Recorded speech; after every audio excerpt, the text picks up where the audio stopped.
आदाब नाजरीन, मैं इकरा कुरैशी आप सबका आपके अपने प्रोग्राम तालीम और रोज़गार में खैर मकदम करती हूँ। जैसा कि आप सब जानते हैं कि आजकल करियर चूज़ करना इतना आसान नहीं है। आजकल करियर की इतनी ज़्यादा लिस्ट हो गई है कि हमको कन्फ्यूजन्स हो जाते हैं। इसी बात को मद्देनज़र रखते हुए हम हमेशा आपके लिए एक नया करियर, एक नई फील्ड लेकर आते हैं, जिस पे हमारी कोशिश रहती है आपको ज़्यादा से ज़्यादा इंफॉर्मेशन और नॉलेज दी जाए। एक फ़ारसी की कहावत है, सूरत बीबी हालत मपरुस, जिसका मतलब है चेहरा देखो हालचाल मत पूछो। इसी बात को सोचते हुए एक प्रोफेशन है फ़ोटोग्राफ़ी, जो आज का हमारा मौजू है। फ़ोटोग्राफ़ी विजुअल इफ़ेक्ट्स पे डिपेंड करता है और आजकल स्टूडेंट्स में, बच्चों में बहुत ज़्यादा पसंद किया जा रहा है।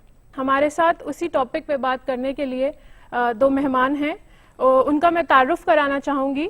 हमारे साथ हैं प्रोफेसर फरहत बसीर खान साहब, जो कि AJ के mass communication research Jamia Millia Islamia से हैं और एक सीनियर मोस्ट फैकल्टी मेंबर हैं, और सर का कम से कम 30 साल का एक्सपीरियंस है इस फील्ड में।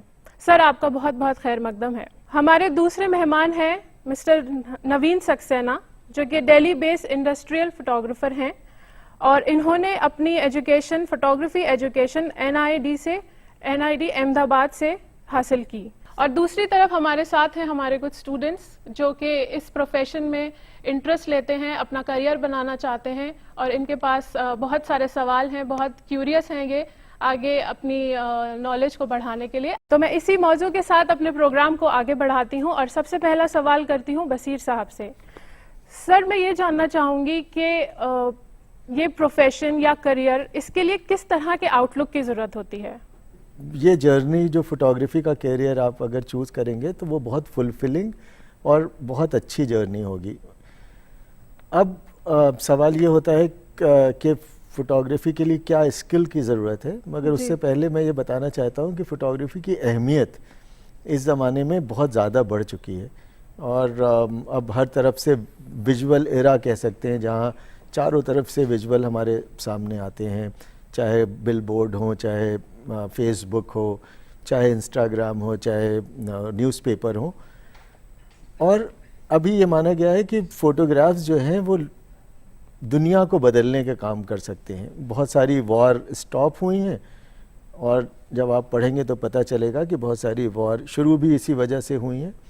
बहुत बड़े बड़े आजकल नई गवर्नमेंट जो सरकार जो है वो माई गवर्नमेंट और उस तरह की चीज़ों में बहुत सारे फ़ोटोज़ को सेंटिमेंट माइनिंग के लिए यूज़ कर रही है, जिससे लोगों के बारे में पॉलिसी बनाई जा सके। तो इस दौर में इस प्रोफेशन की अहमियत पुराने दौर के बिना पे बहुत ज़्यादा बढ़ चुकी है। अब सवाल ये है कि किस तरह के स्किल की ज़रूरत होती है। तो ये एक्सप्रेशन का जो तरीका है, इस तरीके में टेक्निकल नो हाउ का भी थोड़ा पता होना ज़रूरी है। तो तुम्हें दोनों एक ब्लेंड चाहिए, दोनों का मिलावट चाहिए, जिसमें टेक्निकल स्किल भी इस्तेमाल करनी पड़ेगी और आर्टिस्टिक एक्सप्रेशन भी इस्तेमाल करेगा, और उसके साथ ऑब्जर्वेशन और जो बाकी जो किसी भी आर्ट फॉर्म को प्रैक्टिस करने के लिए जो और तरीके हैं वो हैं, मगर आउटकम इसका बहुत रिवॉर्डिंग और बहुत अच्छा है। नवीन साहब, आपसे एक सवाल करना चाहूँगी। जैसे कि प्रोग्राम से पहले हम लोग बात कर रहे थे कि आपको काफ़ी दिक्कतें आईं क्योंकि शायद आपकी फैमिली नहीं चाहती थी आप इसको एज अ प्रोफेशन लें, या वो चाहते थे कि एज अ शौक ही रहे तो ज़्यादा बेहतर है। तो आप ऐसा कोई बात बताएंगे जिससे स्टूडेंट्स को मोटिवेशन मिले कि आपकी स्ट्रगल कैसी रही, किस तरह की आपने जद्दोजहद करी? जो बेसिक जो प्रॉब्लम है जो पेरेंट्स के और इस समय सोसाइटी की, वो ये कि हम हमेशा अपने चाहते हैं अपने बच्चों को एक कैरियर ऐसा चूज़ करे जो कि आदमी बाद में रिवार्डिंग हो in terms of money, in terms of economics. तो इसके अंदर दो चीज़ें आती हैं कि सबसे पहले आप when you are starting the career, कि एक जो आपका दिल कहता है वो आप क्या करना चाहते हैं, और दूसरा नेचुरली नो इकोनॉमिक्स, कि आप प्रोफेशनली मींस फाइनेंशियली आगे किस चीज़ में आगे जाना चाहते हैं। ये चूज़ आपको अभी से करना है। मेरे साथ जो सबसे बड़ी जो दिक्कत के है या कह सकते हैं, I was very much interested in psychology and philosophy, तो मैंने सबसे पहला जो एडमिशन 12th क्लास के बाद लिया वो साइकोलॉजी ऑनर्स में लिया। और जब मैं एडमिशन करके घर आया तो घर में लोगों ने सब ने यही बोला कि व्हाट इज़ दिस, लेकिन अब इस समय ज़माना बदल गया। मैं आपको 1985-86 की बात बता रहा हूँ। उसके बाद मेरे ब्रदर ने मुझे ज़बरदस्ती मुझे BSc के अंदर एडमिशन दिलाया, which I was also not interested। उसके बाद जब मैंने साइड अपना स्टार्ट किया तो मैंने डिप्लोमा कोर्स ज्वाइन किया फोटोग्राफी में जी। तब मुझे पता लगा कि हाँ मैं यहाँ पे एक्सेल कर सकता हूँ। तो मेरे साथ एक जो शुरुआती जो मैं जहाँ पे एडमिशन लेना चाह रहा था वो भी अगर देखा जाए इस समय मुझे लगता है कि वो भी पार्ट ऑफ मेरे प्रोफेशन का एक पार्ट है। जो 20% psychology philosophy is a part of photography. लेकिन मैं कंफ्यूजन था, मुझे वो स्टीम नहीं मिल रही थी कि मैं फोटोग्राफी में जाके आगे उसको करूं, लेकिन वो सबकॉन्शियस में मेरे था इसका मतलब है। लेकिन मैं उस चीज़ को आइडेंटिफाई नहीं कर पा रहा था। तो जब मैंने अपने आप को फोटोग्राफी में इनरोल किया तो मुझे लगा कि हाँ अरे यहाँ पे this is a line where I can communicate myself and I have done it. उसके बाद मैंने नेशनल इंस्टीट्यूट ऑफ डिज़ाइन में मुझे यूनाइटेड नेशंस की स्कॉलरशिप मिली, मैंने वहाँ इंडस्ट्रियल फोटोग्राफी की। और उसके बाद में फ्रीलांस 28 एक साल हो गए। वसीर साहब, मैं आपका इंट्रोडक्शन पढ़ रही थी, माशाल्लाह बहुत लेंदी है, बहुत अचीवमेंट्स हैं, बहुत कुछ बताने लायक है। मैं मेनली जो आपसे पूछना चाहूँगी कि जिससे हमारे स्टूडेंट्स को मोटिवेशन मिले, जो राइट टू एजुकेशन में आपका रोल रहा है उसके बारे में आप बताएं। हम लोगों को हमारे ज़माने में अपना प्रोफेशन चूज़ करने में काफ़ी दिक्कत का सामना करना पड़ा जी। और जो दिक्कत अब नहीं है। बिल्कुल। और उसी दिक्कत को अलीगढ़ में मैं था जहाँ पे मुश्किल से इस तरह की ट्रेडिशनल तालीम तो के लिए बहुत मशहूर था, मगर उस ज़माने में हिंदुस्तान भर में इस तरह का जो फ़ोटोग्राफी में तालीम के सेंटर्स बहुत कम थे।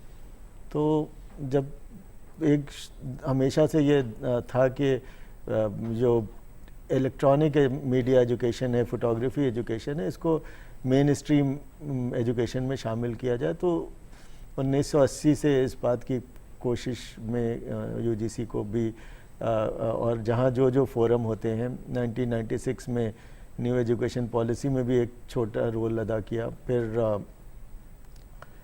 आर्ट उस ज़माने में फिर इंटरनेशनल एजेंसीज़ के साथ काम करने का बहुत मौका मिला। जबकि WHO का जो 50 ईयर जब पूरे हुए तो उन्होंने पूरी दुनिया में से मुझे सिलेक्ट किया कि उनका प्रोग्राम जो मल्टीमीडिया प्रोग्राम था मैं बनाऊं, और जो उनका मेन कमेमोरेटिव AV था जो और आसपास के मुल्कों में SER रीजन कहलाता उसका मैंने बनाया। फिर यूनिसेफ का के साथ भी काम किया। यूनिसेफ का भी 50 साल 50 ईयर ऑफ यूनिसेफ का जो मेन कमेमोरेटिव AV है उसमें भी दुनिया में फिर मुझे चूज़ किया गया जो मैंने उनका बनाया। और इसी दौरान इन यूनिसेफ में के जो उस ज़माने में जॉन रॉडे रिप्रेजेंटेटिव थे, उनसे बातचीत के दौरान पता चला कि हम लोग बहुत सारे हिंदुस्तान जो है वो सिग्नेटरी है बहुत सारे फोरम में एजुकेशन के मामले में। और हम तो एक बहुत छोटा सा ये रहा कि जो प्रेजेंटेशन पार्लियामेंटेरियन को दिखाया गया जिसमें ये बात रखी गई थी कि राइट टू एजुकेशन होना चाहिए, वो उसको बनाने में भी मैंने मदद करी। नवीन साहब, आपसे ये पूछना चाहूँगी कि अगर बात की जाए कि शौक़ के लिए जो फोटोग्राफी करते हैं, एक हो गया करियर, एक हो गया प्रोफेशनल वे में, शौक़ के लिए, क्योंकि ये माना जा रहा है कि आजकल के मोबाइल कैमरास, आजकल की जो अवेलेबिलिटी है DSLRs और प्रोफेशनल कैमरास, ये बच्चों को आसानी से मिल जाते हैं और उनका शौक़ भी फिर डेवलप होता है। तो अगर सिर्फ शौक़ के लिए किया जाए तो उसका क्या लेवल रहेगा, किस तरह से वो अपना एक हॉबी, एक इंटरेस्ट की तरह उसको ले सकते हैं? पहले अगेन मेरा वही है कि you have to search within. बिल्कुल, कि what type of photography you want to do. I am just giving you example. Photography में एक पोर्ट्रेट फोटोग्राफी है, वाइल्ड लाइट फोटोग्राफी है, अगर टेबल टॉप फोटोग्राफी है जिसको हम कमर्शियल में टेबल टॉप कहते हैं, लेकिन बाद में वो स्टिल लाइफ फोटोग्राफी है, आर्किटेक्चर फोटोग्राफी है, नेचर फोटोग्राफी है, तो ये सारी चीज़ें आपको पहले you have to search within what you are, and आज की तारीख में वो चीज़ ज़्यादा आसान हो गई है। मैं आपको उसके लिए आपको पहले कैमरा, बड़े बड़े कैमरा और ये सब खरीदने की ज़रूरत नहीं है। आज की तारीख में वो जो कैमरा जो हमें खरीदते हैं वो आपके जेब में, मोबाइल में ही है। जी जी जी। और मेरा जो कहना ये है कि you have to start search from within, then you go ahead. I am giving you example. अगर आपके पास मोबाइल कैमरा है and if you want to really you want to do portrait photography, you start from that level. आप अपनी family में इन सब के photograph लीजिए और अपनी कलेक्शन बना सकते अपनी हैं। कलेक्शन बनाइए। और दूसरा, उसके बाद अब आइडेंटिफिकेशन आप में क्या करा है वो भी ऐसा कि आप फेसबुक पे डालते हैं तो आपको 10 लाइक मिल जाते हैं, तो आपको जो एक रिकग्नाइजेशन है कि आपको लग रहा है कि आप सही लाइन में जा रहे हैं, ये इंस्टेंट है। हमारे टाइम में हम पहले वो सोचते थे, प्रिंट डेवलप कराते थे, फिर दिखाते थे, तो वो लोग कहते कि नहीं, अब तो सब कुछ इंस्टेंट है। सब कुछ इंस्टेंट है। जब तक हम अपने शौकिया फोटोग्राफी में ये ना को सोचें कि ये एक फोटो स्टेट मशीन नहीं है, ये नेचर को कॉपी करने के लिए हम फोटो नहीं खींच रहे हैं, ये हम कलम की तरह कोई चीज़ इससे लिखने की कोशिश कर रहे हैं, इससे कुछ करना चाहते हैं, इसका एंगल क्या है, लाइट क्या है। ये बिगनिंग के जो लेसन है, जो बहुत बड़े लेसन हैं, जो बहुत दिनों में मेच्योरिटी में पहुंचेगा, वो मोबाइल कैमरा आपको सिखाना शुरू करता है कि किस एंगल से खींचा तो इसका क्या मतलब हुआ, किस लाइट में खींचा तो अगर ज़्यादा कंट्रास्ट है तो स्ट्रेंथ और ये उसकी पावर दिखाई देने लगती है। अगर लाइट का रेशो कम है तो अप्रोचिंग और अप्रोचेबिलिटी और उस तरह के कुछ और इफेक्ट उसमें आते हैं। तो आपके ऑब्जर्वेशन और उसको को इन्हांस करता है आपका अपना कैमरा जो है। अब हम अगर करियर के बारे में सोचें, क्या एलिजिबिलिटी है, किस तरह से वो अप्लाई कर सकते हैं if they want to go for a career? बहुत एवेन्यूज़ हैं और मैं क्या सजेस्ट करता हूँ, 12th क्लास के में अगर आप पढ़ दें तो एक तो स्ट्रीम ये है कि किसी स्पेशलाइज्ड फोटोग्राफी डिप्लोमा में जाएं, कुछ डिप्लोमा मौजूद हैं हमारे पास जी। अगर, और मुझे ये लगता है कि उससे भी अच्छा ये है कि किसी ऐसे बड़े डिसिप्लिन में जाएं और बाद में फ़िल्टर करके फ़ोटोग्राफी में पहुँचे जहाँ थोड़ी नॉलेज बेस पड़े। अगर एकेडमिकली बात करें तो क्या कुछ सब्जेक्ट की बाउंड है कि इनके पास साइंस है या आर्ट्स है या कॉमर्स है, ऐसा कुछ है? हमें क्या करना चाहिए कि बहुत सारे कोर्सेज हैं जिसमें पार्ट फोटोग्राफी है, जैसे डिज़ाइन के कोर्सेज हैं, जैसे जर्नलिज्म के कोर्सेज हैं, कुछ फोटोग्राफी के कोर्सेज हैं, उनमें जा सकते हैं और साथ के साथ अपनी हॉबी की तरह फोटोग्राफी भी रख सकते हैं। मतलब ग्रेजुएशन के साथ भी ये सब्जेक्ट इंक्लूड हो सकता है? हाँ, कुछ कोर्सेज, कुछ ग्रेजुएशन के कोर्सेज हैं जो आर्किटेक्चर से लेके ज़्यादातर में मेन उन कोर्सेज में भी हैं, और खुद फोटोग्राफी के कोर्स हैं जो ग्रेजुएशन का लेवल रखते हैं, जो 12th पास है। आफ्टर ग्रेजुएशन तो बहुत बड़ी दुनिया खुलती है। मेरे इंस्टीट्यूट में AJK mass communication research centre में भी एक 1 ईयर का diploma in photography and visual communication है जो बहुत अच्छा दुनिया में नाम पैदा कर रहा है। तो ग्रेजुएशन के बाद तो काफ़ी रास्ते खुलते हैं, ग्रेजुएशन के बाद बहुत ज़्यादा चांसेस है जिसमें आप बढ़ें, स्कोप ज़्यादा है। जी नवीन साहब, इससे पहले कि मैं स्टूडेंट्स के सवालात लूँ और प्रोग्राम को और आगे बढ़ाऊँ, फिनेंशियल सिक्योरिटी की अगर हम बात करें, पैसा कमाना, एक सेटअप होना, या तो अपना कोई स्टूडियो खोलना या फ्रीलांसिंग फोटोग्राफी करना, इस सब के बारे में आप क्या बताना चाहेंगे? क्योंकि अल्टीमेटली आपका शौक़, आपका इंटरेस्ट तो ठीक है, एक तरफ है, लेकिन अल्टीमेटली आपको अपना माली ज़िंदगी के बारे में भी सोचना पड़ता है, तो उसके बारे में आप क्या बताएंगे? सबसे पहले जो बेसिक रिक्वायरमेंट है, कैमरा, लाइट, ये सब बात की बातें हैं। बिल्कुल। मैं एक वर्ड बार बार रिपीट कर रहा हूँ, search with in, search with in. उसका मैं अब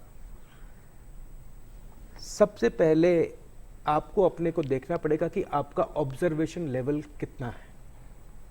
first of all you have to see कितने आप ऑब्जर्वेंट हैं, और उसके बाद आपके अंदर पेशेंस है। ये दोनों वर्ड अगर रहते हैं, then you go into the profession. This is the basic criteria. अब आई बात इक्विपमेंट की और फाइनेंशियल जी। की।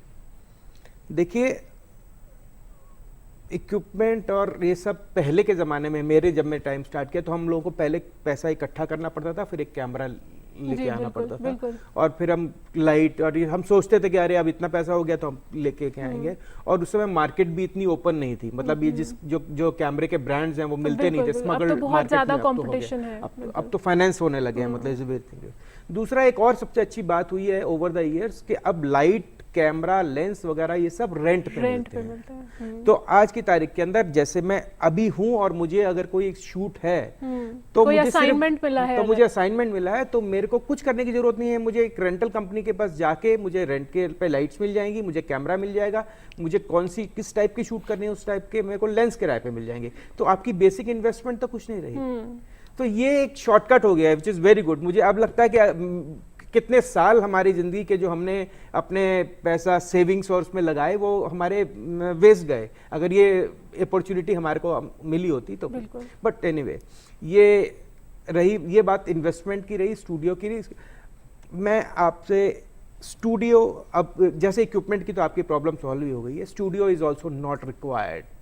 What is required is the observation and patience and the sense of creativity. If you are having a very good eye, you just take a camera on rent and start. I am just telling you, एक और बहुत अच्छी बात जो अभी हुई है, अब ई कॉमर्स का जमाना आ गया है। ई कॉमर्स के जमाने में अब होने वाला क्या कि हर चीज की फोटोग्राफी होगी, क्योंकि they wanted to sell online. बिल्कुल, बिल्कुल। तो जहां पे पहले प्रोडक्ट जो फोटोग्राफी हमारे टाइम में होती थी कुछ 100, 50, 200 चीजों की होती थी, जी। लेकिन अब आपको अगर एक साबुन भी बेचना है ऑनलाइन तो वो फोटोग्राफी होनी है। अगर ये ग्लास के अंदर इसके 6 इनके वेरिएशंस हैं तो उसकी फोटोग्राफी होनी है। तो वॉल्यूम कितना बढ़ गया बिजनेस का।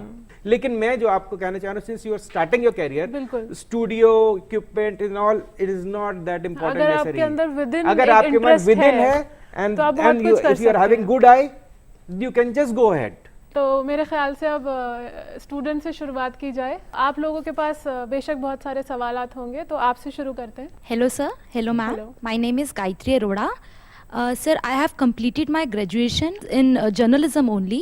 I want to know कि for further studies and masters, in which photojournalism field I can take admission in Delhi? Photojournalism specialised field है और उसके लिए बहुत सारे कोर्सेज बहुत सारे यूनिवर्सिटी में खुले हैं। अगर सर्च करा जाए तो जितना जहाँ एसोसिएशन है किसी इंस्टीट्यूशन का, किसी भी जर्नलिज्म या पब्लिकेशन से, उन बहुत सारी जगहों पे फ़ोटो जर्नलिज्म के अच्छे कोर्सेज हैं। हमें ऐसे कोर्स को चूज़ करना चाहिए जहाँ पे हमें इंडस्ट्री से इंटरेक्शन करने को मिले और प्लेसमेंट का अच्छा रिकॉर्ड हो। और कोई सवाल आप लोगों में से? हेलो सर, हेलो मैम, मेरा नाम सबीला रशीद हुआ। सर, मेरा ये सवाल है कि अगर जो नए फोटोग्राफ़र हैं तो वो अपने आप को कैसे रिकॉग्नाइज़ करें, क्योंकि ये बहुत मुश्किल होता है अपना काम पब्लिश कराना और रिकॉग्निशन पाना। आपकी फ़ोटोग्राफी को न्यूज़पेपर के अलावा पर्सनल ब्लॉग्स, आप किसी पर्सनल ब्लॉगर से अगर आप टाई अप करें, अब आज लोग बहुत सारे पर्सनल ब्लॉग हैं जो फूड के ऊपर लिखते हैं। आपका अगर फूड फोटोग्राफी में इंटरेस्ट है, you can tie up with the bloggers, you know, and they will hire you as a photographer. Again, fashion के अंदर सिर्फ फैशन हाउसेज ही नहीं है, फैशन के अलावा कुछ लोग फैशन राइटअप्स लिखते हैं आजकल इंटरनेट के ऊपर। मैगजीन्स हैं, मैगजीन्स के अंदर, न्यूज़पेपर्स के अंदर तो एवेन्यू है, उसके अंदर कुछ नहीं है कि कुछ, क्योंकि ये लोगों के अपने स्टाफ फोटोग्राफर्स भी रहते हैं, लेकिन ये लोग फ्रीलांस बाहर से दूसरे लोगों को भी अपॉर्चुनिटी मिलती है, फ्रेशर्स को। बिल्कुल बिल्कुल। हेलो सर, हेलो मैम, मेरा नाम शेखर है, मैं बीएफए कर रहा हूँ। जो फोटोग्राफी है वो किस पे डिपेंड करता है? जो बैकग्राउंड है उस पे डिपेंड करता है वो, जो और फोटोग्राफर के एक स्किल्स है उस पे डिपेंड करता है। फोटोग्राफी का मतलब क्या है? फोटोग्राफी का मतलब है writing by lighting. That is the main writing by lighting. This is definition of a photography is writing by lighting. अब मैं आपसे एक क्वेश्चन पूछता हूँ। एक आपके पास किसी एक ब्रांड का पेन है जो कि 4 रुपए का मिलता है, और एक ब्रांड का पेन है जो कि 5,000 रुपए का है या 50,000 रुपए का है। अगर आपके पास पोएट्री स्किल है और आप वो को मैं 50,000 रुपए का पेन ला के दे दूं, क्या आप अच्छी पोएट्री लिख सकते हैं? सही You कह are रहे writing by lighting. You need to write with the help of light. Camera equipment is just a pen. It's like a pen.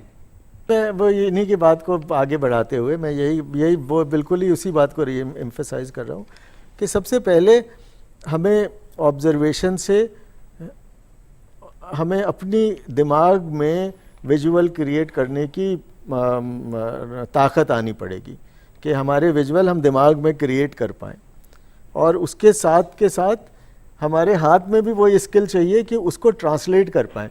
यहाँ पेन का एग्जाम्पल बहुत अच्छा नहीं है क्योंकि ये टेक्निकल फील्ड भी बहुत है, इसमें आपको you need to know your tool, अपने टूल को अच्छी तरह से इस्तेमाल करना भी आना पड़ेगा और वो कनेक्शन डेवलप करना पड़ेगा कि जो दिमाग में जो इमेज बनाई है वो हमारे हाथ उस क्राफ्ट को उस टेक्निकल एक्सेलेंस के और उस टेक्निकल फिनिश के साथ प्रोड्यूस कर पाए, क्योंकि आजकल के ज़माने में इतने सारा विजुअल आ गए हैं कि you have to stand apart from them. You know, अब आपको जो नॉर्मल है वो बोरिंग होना शुरू होगा।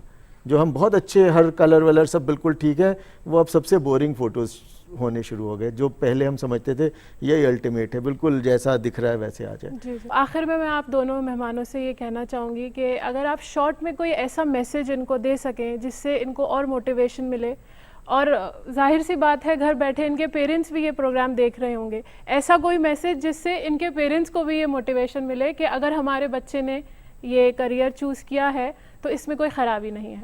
कहने की बात यह है कि आज ज़माने में ऐसा स्पेशलाइजेशन का ज़माना आ गया कि जब तक बच्चों में जो अगर उस प्रोफेशन में को करने का लगन है बिल्कुल, तो वो कहीं से कहीं पहुंच सकते हैं।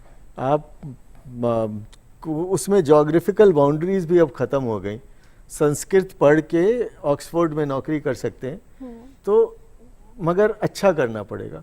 मैं आप दोनों मेहमान का बहुत शुक्रिया अदा करना चाहूँगी कि आपने अपना कीमती वक्त निकाला और आप हमारे स्टूडियो में आए, हमारे स्टूडेंट्स को मोटिवेट किया।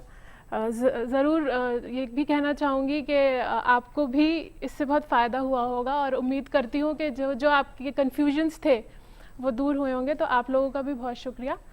और नाजरीन से मैं ये कहना चाहूँगी कि कोई भी प्रोफेशन हो, कोई भी करियर हो, बच्चे की काउंसलिंग और गाइडेंस बहुत प्यार से और बहुत अंडरस्टैंडिंग के साथ बहुत ज़रूरी है।